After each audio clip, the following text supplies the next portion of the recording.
Matapos hindi raw magpautang, pinagsasaksak ang isang babaeng senior citizen sa Pibigan, Abra.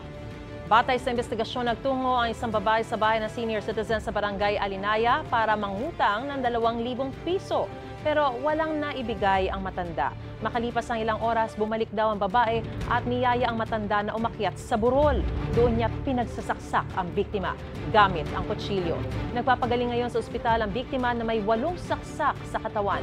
Inaresto na ang suspect na naharap sa reklamang frustrated murder. Hindi siya nagbigay ng pahayag.